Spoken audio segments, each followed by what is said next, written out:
अस्सलाम वालेकुम दोस्तों। आज हम बात करेंगे गोल्ड के बारे में और देखेंगे कि गोल्ड की आज डायरेक्शन कैसी रहने वाली है। तो चलिए हम शुरू करते हैं। सबसे पहले तो हम प्रीवियस डे को देखेंगे कि मार्केट ने एक काफ़ी बड़ा ट्रैप किया कि एकदम से 900 पिप्स मार्केट डाउन आ गई और अपने एक 1 आवर में 2 कैंडल रिट्रेसमेंट लेवल पर उसने डबल बॉटम बनाया और डबल बॉटम बनाने के बाद एक सेम 900 पिप्स की रिकवरी कर दी।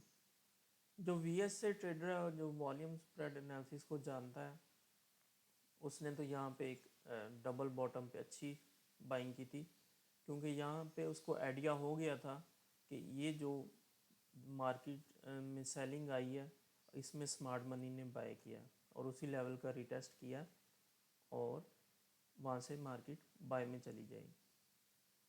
तो फर्स्ट ऑफ ऑल तो हम देखेंगे कि क्या रीज़न है जिस वजह से गोल्ड में बाइंग चलती जा रही है। मतलब कोई इतनी बड़ी स्ट्रॉन्ग रिट्रेस नहीं ले रहा और बड़े से बड़ा ट्रेडर इस हैरत में ज़्यादा है कि क्या वजह है कि जो है ना कोई रिट्रेस आ रही है और बाय ही बाय होता जा रहा है। तो अगर हम देखें तो इससे पहले मार्केट में एक टैरिफ था कि ट्रम्प साहब ने टैरिफ लगाना स्टार्ट कर दिए थे।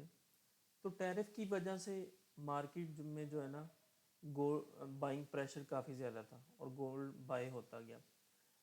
टैरिफ वाला पीरियड कूल डाउन हुआ तो उसके बाद जी इंटरेस्ट रेट आ गया कि अमेरिका इंटरेस्ट रेट कम कर रहा है, क्योंकि जब भी अमेरिका में इंटरेस्ट रेट कम होता है तो गोल्ड में बाइंग होती है, इंटरेस्ट रेट ज़्यादा होता है तो गोल्ड में सेलिंग होती है। तो इंटरेस्ट रेट कम हुआ उसकी वजह से बाइंग होती गई। अब इंटरेस्ट रेट वाला अभी भी चल रहा, क्योंकि फेडरल रिज़र्व ने अभी तक 2 इंटरेस्ट रेट और कट करने हैं 2025 के अंदर अंदर, जिसकी वजह से अभी तक बाइंग चल रही है। अब साथ ही अमेरिका के कुछ अदारे शट डाउन हो गए। अदारे शट डाउन होने की वजह से gold as a safe haven use हो रहा है। तो एज ए सेफ़ हेवन की वजह से उसमें बाइंग ही होती जा रही है। तो ये थे कुछ रीज़न्स। और आज भी कोई इम्पोर्टेंट डाटा नहीं आ रहा।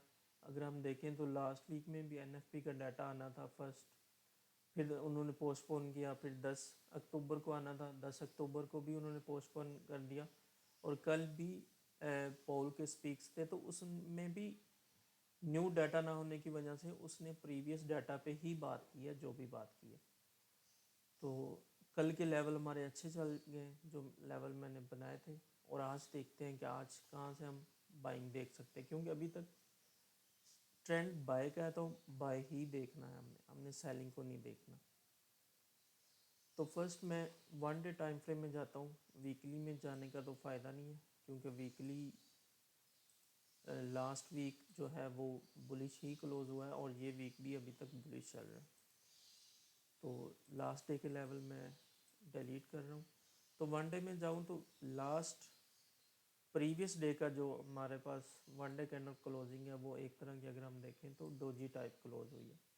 मतलब उसके ऊपर भी सप्लाई है और नीचे भी उसके डिमांड है, तो वो एक तरह की डोजी क्लोज हुई है। लेकिन प्रीवियस क्लोजिंग उसकी उससे प्रीवियस कैंडल से ऊपर हुई है।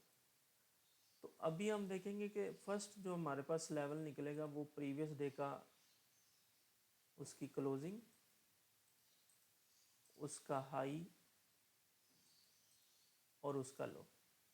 ये हमारे पास 3 इम्पोर्टेंट लेवल है जो हमारे पास एज ए सपोर्ट भी काम कर सकते हैं। ये अगर मैं 4 आवर पे जाऊँ तो 4 आवर पे मार्केट ने अगेन यहाँ स्ट्रक्चर शिफ्ट कर दिया, ऊपर ये क्लोजिंग कर दी है। तो 4 आवर में ये एक पूरा जोन बन रहा है मेरे पास बाइंग के लिए। ये ज़ाहिर है जोन काफ़ी बड़ा है तो इसको आगे जाके हम स्मॉल भी करेंगे। फिर मैं 1 आवर में जाऊँ तो ये जोन मेरे पास और स्मॉल हो जाएगा, तो ये यहाँ पे आ जाएगा। तो इसी में एक मेरे पास जोन निकल रहा है वो ये वाला, कि मार्केट ने यहाँ एक सपोर्ट टाइप बनाया था। तो ये मेरे पास एक मॉर्निंग स्टार टाइप लेवल बना है। तो ये भी मेरे पास एक तरह का वापस अगर रिट्रेस करती है मार्केट तो एज ए सपोर्ट काम करेगा या एज ए डिमांड काम करेगा। अगेन मैं अगर 30 मिनट में जाता हूँ तो यही जोन है। उसके बाद 30 मिनट में मेरे पास एक उससे ऊपर जोन ये निकल रहा है 2 कैंडल रिट्रेस, जो लेवल बनता है 4160 का। 30 मिनट में ये लेवल निकल रहा है 4160 का, और 1 आवर में 4145 का। अगर उससे नीचे मैं 1 आवर को काम करूँ तो वो मेरे पास ये जोन बन रहा है 4100 से लेकर 4120 का। मार्केट अगर सेल ऑफ होती तो यहाँ मार्केट रुकेगी ज़रूर, यहाँ से आपको 100-200 पिप्स मिल जाएंगे। ठीक है, अब मैं 15 मिनट में जाता हूँ। तो मार्केट जब स्ट्रॉन्ग बुलिश होती है तो आपने नोट करना है, एक चीज़ बहुत ज़्यादा प्ले होती है, वो मैं अभी आपको बताऊँगा। आपने उस चीज़ को नोट करना है कि मार्केट जो है वो उसको प्ले करती जा रही है।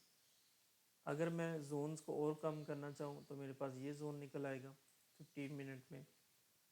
अब जैसे ये एक जोन है पूरा, तो मैं इस लेवल को मार करूँगा जहाँ से मार्केट जो है ना वो रिटेस्ट करके जा चुकी है। मोस्टली जोन की मिडल लाइन को हमने देखना होता है कि मार्केट मिडल लाइन को टच करे और वहाँ से बाय करे। तो 15 मिनट में मेरे पास जो जोन निकल के आ रहा है वो 4165 से लेके 4155 तक है। तो ये 100 पिप्स का जोन है, तो 100 पिप्स से हम मिडल पॉइंट निकालेंगे तो 4160 का निकल रहा है। तो मार्केट अगर वापस आती है 4160 से हमें एक बाय का सिग्नल मिल जाएगा। अगर 15 मिनट्स में और स्मॉल टाइम फ्रेम में जाऊं तो एक चीज़ आपने नोट करनी है कि मार्केट जहाँ पे यहाँ से जा रही है तो मार्केट यहाँ पे एक ब्रेकर ब्लॉक प्ले करती जा रही है। मतलब मार्केट अपने एक्सट्रीम जोन पे नहीं आ रही, तो as a resistance become support भी हम इसको कहते हैं, ब्रेकर ब्लॉक भी कहते हैं। तो मार्केट यहाँ से जस्ट ब्रेकर ब्लॉक को प्ले करती जा रही है। SMC व ICT वाले ब्रेकर ब्लॉक कहते हैं, और प्राइस एक्शन वाले रेजिस्टेंस बिकम सपोर्ट इसको कहते हैं। तो मार्केट इसको प्ले करती जा रही है। अगर हम ऊपर भी देखें तो एज इट इज़ मार्केट ने उसी ही लेवल को प्ले किया है। तो मेरे पास अभी जो लेवल निकल के आ रहे हैं बाय करने के लिए, वो एक ये जोन है। उसके बाद मेरे पास एक ये जोन निकल के आ रहा है 4180 का।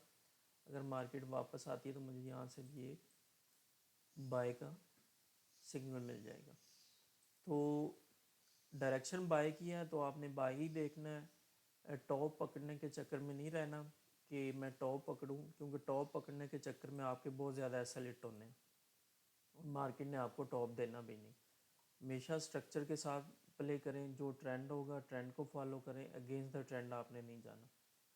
तो बाय देखना है तो बाय के लिए अपने एग्जैक्ट लेवल्स का वेट करें, वहाँ मार्केट आए और वहाँ से आप इसको बाय कर सकें।